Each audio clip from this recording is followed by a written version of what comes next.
Generally हमें लगता है कि सोशल मीडिया कंपनीज हमें कंट्रोल करती है बिकॉज हम काफ़ी टाइम सोशल मीडिया यूज़ करते हैं, तो हमारे बिहेवियरल पैटर्न उन्हें पता है। कई बार हमें लगता है कि बैंक्स हमें कंट्रोल करती है क्योंकि हमारे फाइनेंशियल जो स्टेटमेंट्स वगैरह हैं, ट्रांजैक्शन की डिटेल्स है वो उनके पास है। कई बार हमें लगता है कि गूगल जैसी कंपनी जो सर्च इंजिन से वो भी हमें कंट्रोल करते हैं बिकॉज क्या कुछ हम सर्च कर रहे हैं वो सारा डेटा उनके पास है। और वहीं पर फिर अमेजन जैसी ई कॉमर्स कंपनीज भी आती है जिनके जरिए हम कई सारी चीज़ें खरीदते हैं, तो अमेजन को पता है आप क्या खरीद रहे हो क्या नहीं। पर अगर मैं आपसे ये कहूँ कि ये पूरा सच नहीं है तो फिर आप चौंक जाएंगे कि फिर सच क्या है। जब भी कोई कंपनी है तो उसके पीछे कोई इन्वेस्टर्स है, कोई ओनर्स है, तो अल्टीमेटली वो आपको कंट्रोल करते हैं। लेकिन जब हम गूगल की पेरेंट कंपनी अल्फाबेट की बात करते हैं तो हमें लगता है कि अल्फाबेट को कौन कंट्रोल करता है, उसके को फाउंडर्स लैरी पेज और सर्गे ब्रिन। लेकिन अगर मैं उन दोनों की शेयर होल्डिंग देखूं तो लैरी पेज का अल्फाबेट में 6% स्टेक है और सर्गे ब्रिन का 6%, यानी दोनों का कुल मिलाकर 12% है। वही अगर मैं ब्लैक रॉक की बात करूं जो कि एक एसेट मैनेजमेंट कंपनी, तो उसका अल्फाबेट में 6% स्टेक है और वैंगार्ड जो कि एक और इन्वेस्टमेंट मैनेजमेंट कंपनी है उसके पास कंपनी का 7% स्टेक है। यानी ये दोनों कंपनीज मिलकर गूगल में फाउंडर से ज्यादा स्टेक ओन करती है। और ये बात सिर्फ अल्फाबेट तक लिमिटेड नहीं है, ब्लैक रॉक और वैंगार्ड ने लगभग पूरी दुनिया को कंट्रोल में रख दिया है। और इंटरेस्टिंग बात पता है क्या है, ब्लैक रॉक का 7.9% स्टेक वैंगार्ड होल्ड करता है। तो कौन है ये लोग, कहाँ से आए हैं ये और कैसे ये हमें कंट्रोल करते हैं, आज के इस वीडियो में हम डिटेल में जानेंगे।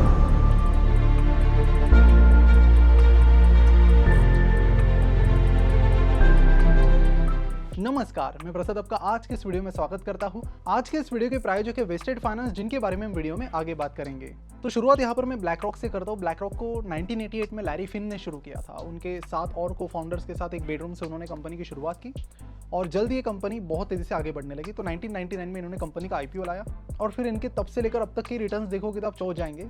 9000% से ज़्यादा का रिटर्न इन्होंने शेयर होल्डर्स को अब तक दिया है।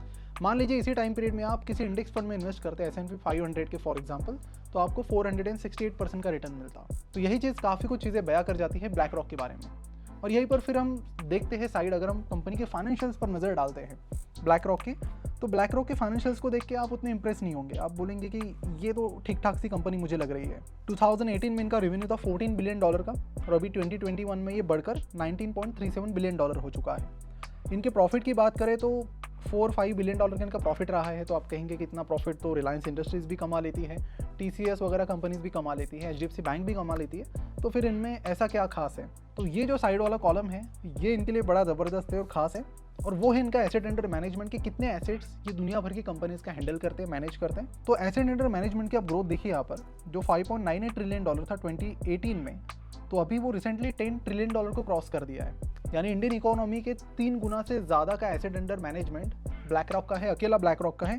अभी तक मैं वैंगार्ड पर नहीं आया हूँ। तो ब्लैक रॉक ने देखिए आने के बाद एक सबसे इंपॉर्टेंट प्रॉब्लम ये सॉल्व किया कि कई लोगों के पास सेविंग तो थी, उसका करना क्या है लोगों को पता नहीं था। तो इन्होंने पेंशन्स मैनेज करना शुरू किया। जो पैसा आपके पास सरप्लस में पड़ा है उसको ये हैंडल करने लगे, और इन्होंने वो पैसा इतने एफिशिएंटली हैंडल किया कि उनके पास जो पैसा आता गया मैनेज करने के लिए वो बढ़ता ही चला गया। इसके पीछे जो मेन रीज़न है वो ये है कि 1999 में इन्हें एक बहुत बड़ा ब्रेक थ्रू मिला। तो ये ब्रेक थ्रू क्या था? इस ब्रेक थ्रू का नाम था अलादीन। तो आप कहेंगे अच्छा ये अलादीन ब्लैक रॉक के पास है और ब्लैक रॉक उसकी सुपर पावर का फ़ायदा ले रही है।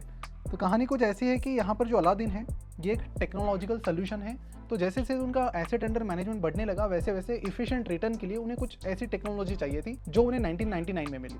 अब ये अलादीन इतना एफिशिएंट है कि इसने बहुत बेहतरीन रिटर्न सिर्फ ब्लैक रॉक को नहीं दिए हैं, उसके शेयर होल्डर को भी दिए। और इसीलिए जो दुनिया की जो टॉप कंपनीज है वो भी अपनी जो सरप्लस मनी है वो भी अलादीन के जरिए इन्वेस्ट करती है। और फिर अलादीन का जादू कुछ ऐसा चला कि $14 का ये शेयर लगभग $800 पर चला गया। तो अब अलादीन के बेहतरीन परफॉर्मेंस के चलते ज़्यादा से ज़्यादा लोग ब्लैक रॉक के पास अपना पैसा रखने लगे, जिसकी वजह से ब्लैक रॉक के पास बहुत ज़्यादा पैसा आ गया। इतना कि वो दुनिया की जो बड़ी बड़ी कंपनीज है सब पर डेरे डालने लगा। तो दुनिया की जितनी भी टॉप कंपनीज जो आपको कहीं ना कहीं कंट्रोल करती है उन्हें आज ब्लैक रॉक कंट्रोल करता है। और फिर मैंने आपको ये भी बताया था कि एक और कंपनी है वैंगार्ड जो ब्लैक रॉक का 7.9% स्टेक होल्ड करती है। तो वैंगार्ड को थोड़ा समझ लेते हैं। तो वैंगार्ड की बात यह है कि 1974 में इसे जैक बॉगल ने शुरू किया था, जो कि एक बहुत ही सक्सेसफुल इन्वेस्टर है।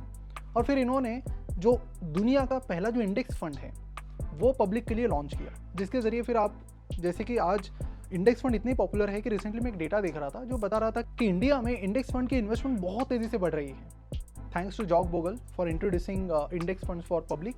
साथ ही यूएस के जो इंडेक्स है S&P और नास्डैक, उसमें मुझे इन्वेस्ट करना है तो मैं कैसे कर सकता हूँ? तो इसका जवाब है वेस्टेड फाइनेंस। वेस्टेड की मदद से आप बड़ी आसानी से US स्टॉक मार्केट और US ETF में इन्वेस्ट कर सकते हैं, वो भी बिना किसी ब्रोकरेज और कमीशन के। और साथ ही मार्केट में one of the lowest currency conversion charges के साथ। सिमिलरली अगर आप नास्डैक पे लिस्टेड कंपनीज में इन्वेस्ट करना चाहते हैं तो उसके लिए कई सारे ऑप्शंस आपको मिलेंगे, जैसे कि इन्वेस्को, QQQ, और अपना एनालिसिस करके यहाँ पर आप SIP भी शुरू कर सकते हैं। और तो आप यहाँ पर प्रीबिल्ड थीम वेस्ट में इन्वेस्ट कर सकते हैं या फिर अपना ही डू इट योरसेल्फ वेस्ट बना सकते हैं, जिसमें आप अपने हिसाब से एलोकेशन डालकर उसमें SIP भी शुरू कर सकते हैं। अगर आपके दिमाग में ये क्वेश्चन है कि वेस्टेड लीगल और सेफ है या नहीं, तो आपको बता दूं कि RBI के LRS स्कीम के तहत आप $250,000 तक की अमाउंट US मार्केट में इन्वेस्ट कर सकते हैं और वेस्टेड के अंदर हर ब्रोकरेज अकाउंट 500,000 तक इंश्योर्ड है SIPC इंश्योरेंस से। और यहाँ पर आपको बड़े अमाउंट की जरूरत नहीं है, सिर्फ $30 से भी आप शुरुआत कर सकते हैं और फ्रैक्शनल शेयर्स आपको खरीदने मिलते हैं, तो कम अमाउंट से भी आप इन्वेस्टमेंट कर सकते हैं। आपके वेस्टेड की जर्नी और रिवॉर्डिंग करने के लिए मैं एक लिंक नीचे दे रहा हूँ डिस्क्रिप्शन और कमेंट बॉक्स में, उसे क्लिक करने पर आपको $10 का रिवॉर्ड मिलेगा अपने पहले फंड्स एडिशन पर, जिसे आप इन्वेस्टमेंट करने के लिए यूज कर सकते हैं। अब क्या है कि इन्होंने प्योरली क्लाइंट के लिए बहुत फोकसली काम किया, तो 2009 में ये US की सबसे बड़ी म्यूचुअल फंड कंपनी बन गई। और फिर इन्होंने भी फिर धीरे धीरे इनके पास भी इतना ज़्यादा पैसा आने लगा, तो फिर इनको पता है कि अगर इसे यूटिलाइज करना है तो बड़ी बड़ी कंपनीज में इन्वेस्ट करो। अब इनकी भी अच्छी परफॉर्मेंस के चलते लोग भी इनके पास बहुत ज़्यादा पैसा देने लगे, तो इनका भी एसेट अंडर मैनेजमेंट बहुत बढ़ गया। तो अगर हम ब्लैक रॉक का $10 ट्रिलियन और वैंगार्ड का $8 ट्रिलियन यानी $18 ट्रिलियन का अगर हम एसेट अंडर मैनेजमेंट ऐड करें, तो आप खुद ही सोच लीजिए कि इंडिया का लगभग जहाँ पर $3 ट्रिलियन के करीब GDP है, उसके कंपेरेटिवली कितना बड़ा ये एसेट हैंडल कर रहे हैं। लेकिन बात सिर्फ यहाँ तक इंटरेस्टिंग नहीं है, बात इंटरेस्टिंग यहाँ पर हो जाती है कि जो भी चीज़ें आप यूज़ करो, आप नाम लो, मैं यहाँ पर आपको दिखा देता हूँ। अल्फ़ाबेट की तो हमने पहली बात की है, तो जो भी सर्च वगैरह जो डेटा जा रहा है वो गूगल के पास है और गूगल को अच्छी तरीके से ये दोनों companies asset management companies control कर रही है। फिर आप चीज़ें ऑर्डर करने के लिए अमेजन का यूज़ करते हो, जिसमें जेफ बेजोस का लगभग 11% स्टेक है। तो इसमें अगेन मैं अगर वैंगार्ड और ब्लैक रॉक के स्टेक की बात करूँ तो वैंगार्ड का 6.6% स्टेक है अमेजन में और ब्लैक रॉक का 5.4% है, यानी कुल मिलाकर 12% स्टेक। यानी यहाँ पर भी फाउंडर से ज़्यादा स्टेक ये दोनों कंपनीज होल्ड करती है। सिर्फ सोशल मीडिया नहीं, अगर हम वेब सीरीज़ के लिए क्या देखते हैं, नेटफ्लिक्स देखते हैं, नेटफ्लिक्स के टॉप इन्वेस्टर्स कौन है? दो, वैंगार्ड और ब्लैक रॉक। वो भी छोड़ दीजिए, इन्वेस्टमेंट बैंकिंग सेक्टर ले लेते हैं, JP मॉर्गन देख लेते हैं, कौन है टॉप 2 इन्वेस्टर्स? 8.88% वैंगार्ड के पास है, 4.41 ब्लैक रॉक। गोल्डमैन सैक्स की बात करें, top 2 share holders Vanguard and BlackRock. इन्होंने यूरोप तक नहीं छोड़ा है, यूरोप के जितने भी कंट्रीज हैं, उनके जितने भी टॉप बैंक्स हैं, उन्हें इनडायरेक्टली ब्लैक रॉक और वैंगार्ड ग्रुप कंट्रोल करते हैं। अब देखिए, कुछ जो फाउंडर्स हैं वो तो बड़े शातिर हैं, जैसे कि अगर हम गूगल की बात करें या फिर मेटा की बात करें, तो इनके फाउंडर्स ने वोटिंग राइट्स अबव 50% अपने पास रख लिया। यानी कोई भी बड़ा शेयर होल्डर आकर लैरी पेज या सर्गे ब्रिन को ये नहीं कह सकते कि चलो भगो यहाँ से, जबकि जो एक्चुअल स्टेक इनके पास है वो काफ़ी कम है। लेकिन कई सारे फाउंडर्स के पास इस तरह से नेगोशिएशन की पावर नहीं होती जब उन्हें बहुत अर्जेंटली फंड्स की ज़रूरत होती है, और वहीं पर गाड़ी फिसल जाती है, जहां पर डिसीजन मेकिंग में भी इन कंपनीज का काफ़ी सारा कंट्रोल आ जाता है। अब समझते कि कौन है ये लोग जो इन कंपनीज को चलाते हैं और हम सबको कंट्रोल करते हैं, क्योंकि इस चीज़ से प्रॉब्लम तो है ही कि अगर सिर्फ 2 कंपनीज इतनी सारी चीज़ें कंट्रोल कर रही है तो रिस्क तो ये बहुत बड़ा है। क्योंकि यहाँ पर अगर कोई बहुत बड़ा डिक्टेटर आ जाता है जो चाहता है कि दुनिया कुछ इस तरह चलनी चाहिए, तो दुनिया उस तरह से चल भी सकती है, बिकॉज उस पर्सन के पास उतने एसेट्स है, उतना कंट्रोल है। अगर हम वैंगार्ड की बात करें तो वैंगार्ड के एज सच कोई इंडिविजुअल इन्वेस्टर्स नहीं है, जो भी उनके शेयर होल्डर्स है वो उनके कस्टमर्स हैं, यानी उनके कस्टमर्स ही वैंगार्ड के ओनर हैं, तो वैंगार्ड का तो उतना प्रॉब्लम नहीं नजर आता। लेकिन ब्लैक रॉक के मामले में ऐसा नहीं है। ब्लैक रॉक में कई सारे इंडिविजुअल ओनर्स भी हैं, जिसमें से एक है लैरी फिंक जो कि कंपनी के CEO है, और उनके और 2-3 को-फाउंडर्स मिलकर कंपनी में लगभग 3% स्टेक ओन करते हैं। हालांकि आपको लग रहा होगा कि ये स्टेक तो बहुत कम है, ज़्यादा प्रॉब्लम होगी नहीं, लेकिन लैरी फिंक ब्लैक रॉक के CEO है, तो CEO के तौर पर उनके पास कंट्रोल पूरी कंपनी का है। तो इनडायरेक्टली हम ये कह सकते हैं कि मोर देन $10 ट्रिलियन का कंट्रोल लैरी फिंक के हाथ में है। और अगर ये शख्स कोई गलत डिसीजन ले लेता है तो उसको अंजाम पूरी दुनिया को भुगतना पड़ेगा।